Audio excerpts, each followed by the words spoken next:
So we're making the most famous 3¼ hour trip in all of golf. It's the drive from Melbourne to Port Fairy golf links in Western Victoria.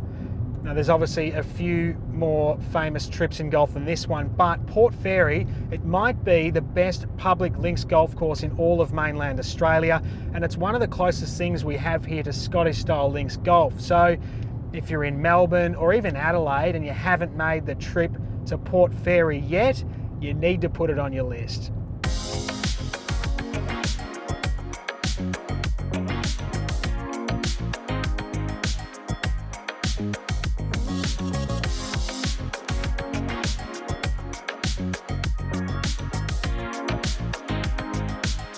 Port Fairy's ocean views and rugged natural terrain made it an obvious place to build a golf course, and keen golfers have been aware of its status as a regional golf treasure for decades. But much of the improvement to the course has happened this century. In 2000, Port Fairy brought in Mike Clayton Golf Design to implement a long-term master plan. Clayton's work since has been brilliant, and today he, along with Mike DeVries, continue to make enhancements to the course. The start to the round at Port Fairy is unassuming, but that changes when you scale the hill to the third tee.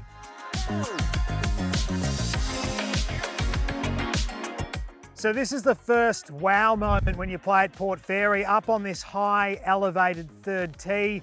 You've got a panoramic view. You can see probably half the golf course off in the distance. You've got the Southern Ocean right behind us here. Now this hole on the card is only a tick over 300 metres, but it plays a lot more difficult than that suggests. You've got today a very hard left to right wind, pushing tee shots to the right. Blakey, how do you think you might tackle this one? I'm just going to lay up with a 2-iron. I'd say there's some marram grass on the left-hand side. You hit your ball in there, it's going to be lost.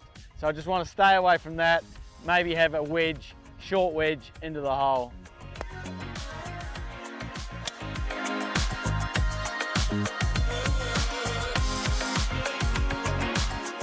The rest of the front nine meanders along dunes and the flatter low section of the course. Once you play the short 11th at the layout's most westerly point, Port Fairy comes alive.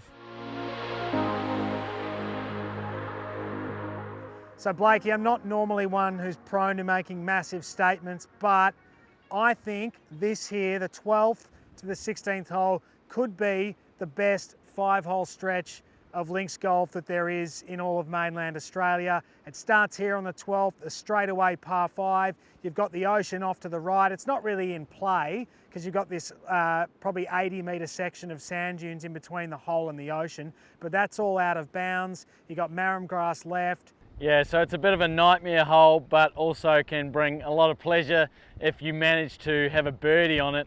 I'm just going to use the wind off the right-hand side, so I'm just going to stick a little ball out the right, let it drift back into the middle of the fairway.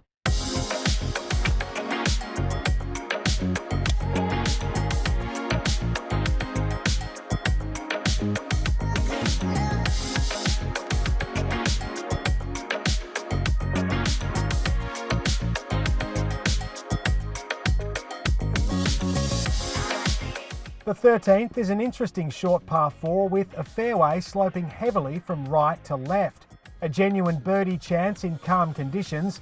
A crosswind or headwind make it a hole you just want to survive. Survival is a word also synonymous with the 14th.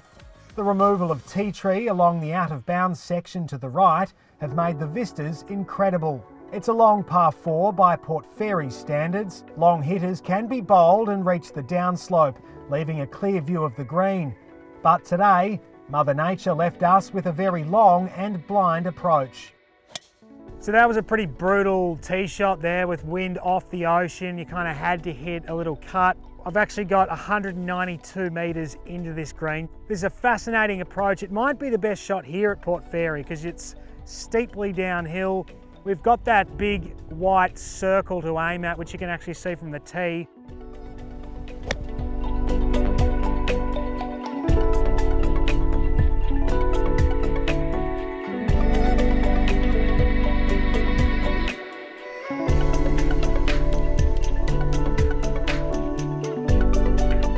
We're on the 15th tee, and this is definitely the standout par 3 here at Port Fairy. About 15 or so years ago, they drastically changed the direction of the hole here, and they moved the tee almost 90 degrees to where it was previously. Before, the tee was far inland and you actually played towards the ocean with the ocean beyond the green, but now we're kind of playing alongside the ocean. It's immeasurably better now, and the view beyond is even better too. You've got the waves crashing on the beach beyond the green. Yeah, this is a stunning par 3, especially because you can see the whole coast, and the wind is just absolutely tearing at you when you hit your tee shot here. There is a lot of land on the left-hand side that you can bail out, but if you want to hit it close, you've got to take on a little bit more of the sand dunes. We're playing off the blue tees at 180, but there's actually a black tee back there at nearly 200 meters, so that can be very terrifying depending on the wind that you're going to play in.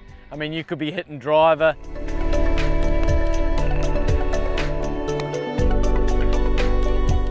The par 4 16th marks the end of this fascinating stretch. You've got the beach to the right and a fairway trap to the left to avoid before the hole bends in the direction of neighbouring farmland. Mike Clayton says Port Fairy offers one of the best value for money rounds of golf in the world, and we tend to agree.